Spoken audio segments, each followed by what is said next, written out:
Hi guys, welcome back to my channel. I hope you're all doing well and I hope you're all enjoying the festive season and all the festivities included in it. I certainly have the best fun and the best time of my life during Christmas, but I thought it's almost the end of the year and this video might end up coming up next year, early next year, or before the end of the year.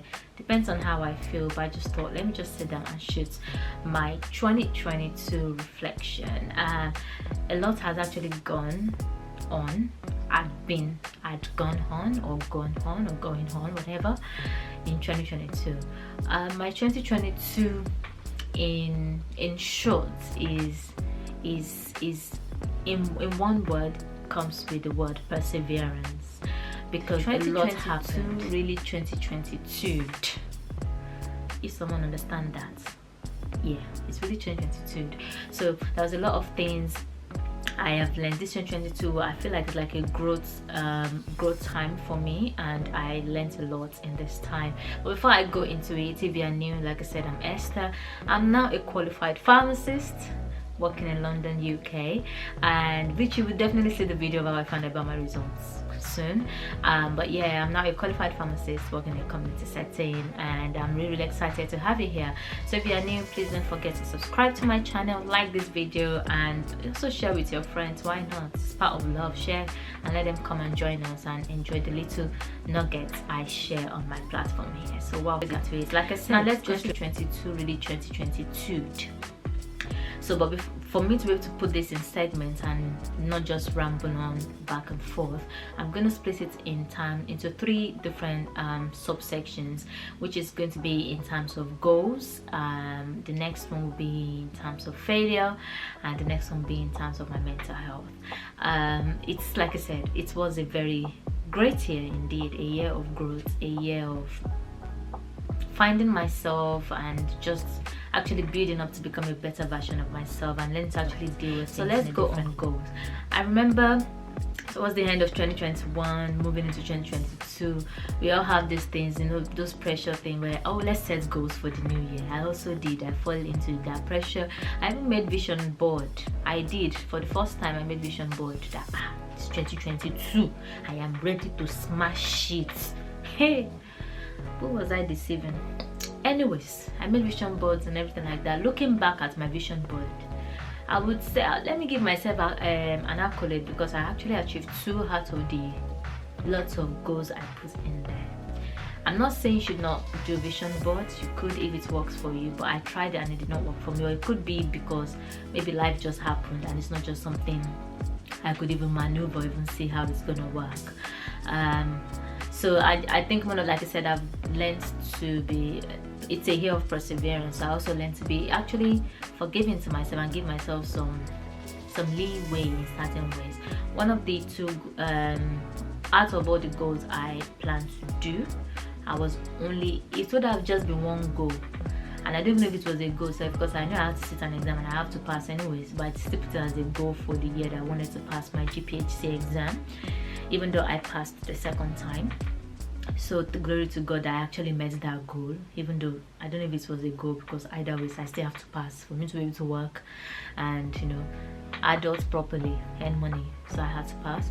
And my second one, which I actually feel like was a goal and I actually went out of my way to actually do, which I'm really like so happy that I did, was launching Limitless and actually hosting an academic conference under Limitless. And that was something that has been long coming for years. And I have this thing, like I don't know if you people know, I am the queen of procrastination. I can procrastinate for Africa, for Europe, for anywhere. I can procrastinate. So for me to just like, no, this one, we are not moving it, we are doing it in 2022 and it must happen. So I was happy that I actually went ahead with it, and it was a success for those that attended, even though we had so many ups and downs where we had to, the places that are supposed to give us location literally just went out last minute. So I had to literally change the conference to a virtual event in the space of few hours overnight until the conference day. All the shenanigans of what happened on that, but I was still happy that it was a successful thing. All the guests that invited to come and speak had fun and enjoyed themselves. Everyone that listened, that attended the conference, actually gained one or two things. Me, I also gained a lot, and you will hear more about it in the new year once I start getting more active on the Limitless page. But yeah, that was one of my goals that I would say it's a goal, and I'm so happy that I achieved it. The goals I did not achieve, I said I wanted to build my YouTube channel to at least maybe 10,000 subscribers. Look at me, I don't even know, that was wishful thinking, but I don't know if it was a wishful thinking, maybe because I was not even serious, because I had 1,000, so I thought it would be easy if I'm consistent and things like that. But where was the time to be consistent, or even to consist, whatever that word is?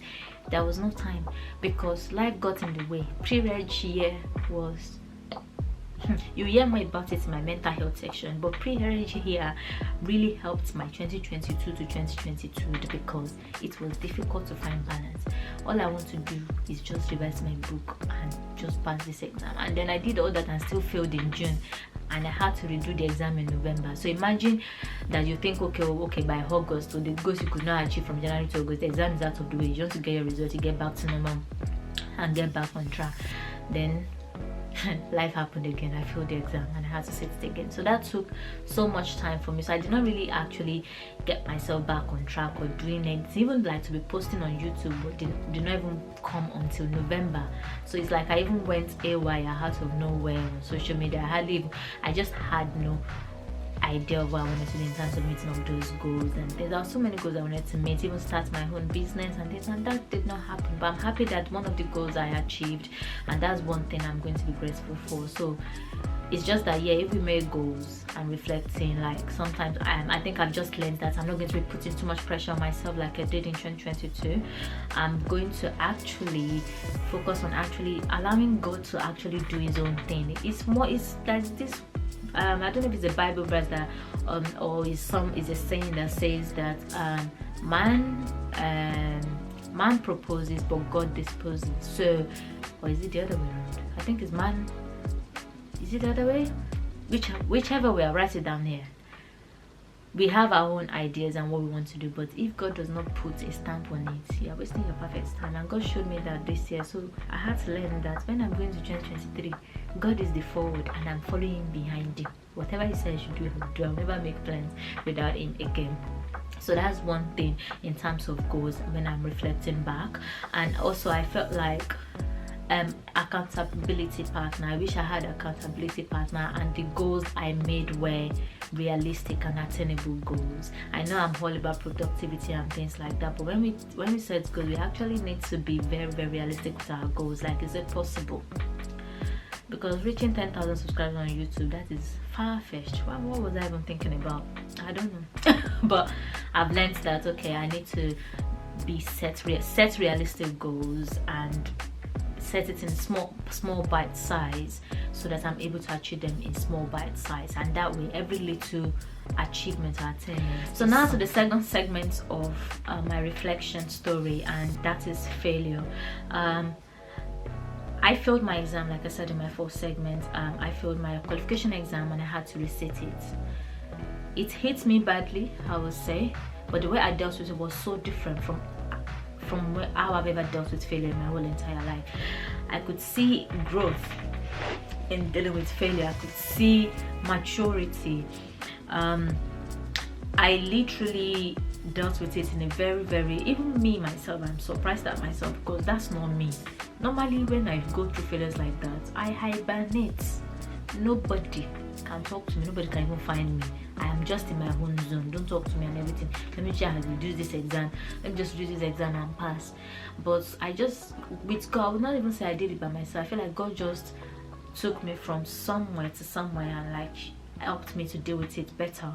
So I knew when I sat my other exams and I failed, I was going through a lot of emotional roller coaster, which I don't know if I'm going to talk about it, but I was going through emotional roller coaster, which is not even just work, but like personal life. Everything was just going up and down. And this time what I did was I reflected and I was like, why am I even allowing this emotional bondage to go over me? So useless thing now. God just took me out of immediately God took me out of the emotional bondage and drama, that situation rubbish. I got my life back. I was able to reflect that before that comes my education. If I'm not qualified, I'll not be able to work. So what's the point of studying at university for 6 years, almost 6 years, and now failing the last lab to start practicing as a pharmacist? I had to give myself a self-talk, but I wasn't very critical with myself. I wasn't very negative with myself. I accepted that failure openly. I even shared about it. I even shared my process of going through it. I had to self-reflect on what can I do better, and then I worked on those things to do better and restart the exam, and by the grace of God, I passed my exams, and I'm now a qualified pharmacist. And it's just something that I'm just reflecting back. I'm like, this would not have been me, because if it was the usual me, I might not even end up doing that exam in November. I would have moved it till next year June to say, okay, I'll just doing them because I'm not ready. But of course, sometimes you also need some nudge, like very strong nudge or strong words from my parents, somebody that will just be like, what is wrong with you? Sometimes when your brain is misset, you just need to have some things to set your brain back. But what's doing you've been doing this for 6 years, just those words is just what you needed. And that just really, and I was like, even though it hurts at that point when they were saying it, but it was what I needed. It was something that put me back in shape and was able to help me succeed in my exams again. So that was something that I'm really grateful for in terms of my reflection in 2022, because if I did not come out of that emotional bondage, I would still be a mess, complete mess, because I was a complete mess. Which then leads me to my last segment, which is mental health. So as you all know from all my pre-reg story and things, or my pre-reg year, you all knew that I wasn't at the right space of mind, because that was not something I wanted. I hated community to the core, and the fact that I even got community and said, okay, let me manage it, and then I got there and it's even worse than what my expectation was. That really affected me.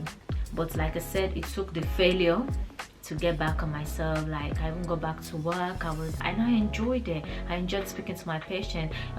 If they have any queries, I enjoyed doing the services. I'm like, what was going on in the first few months actually of the pre-registration year that is different now? And I think what was different is that I had to give myself self-talk again, and so it's like I had to put my mental health first. So I had to get myself out of things that affect me mentally, and try to, if it comes to cutting off some people out of your life, please, I did that. I actually cut some people out of my life because I did not want to be feeling that mental pressure, because that's not what I needed.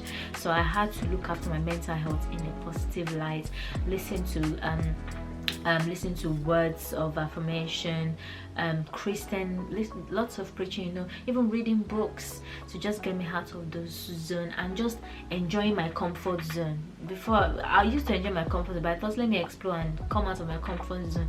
But I had to come back to my comfort zone, because my comfort zone really saves my mental health most than actually coming out of that comfort zone. So my mental health was really in the lowest of the lowest, or the deepest of the deepest at the beginning of the year. But towards the end of the year, like from September, October, actually, when I started revising for my exam, things started coming back to shape. My mental health came back to normal. I even had time to now be sharing content openly.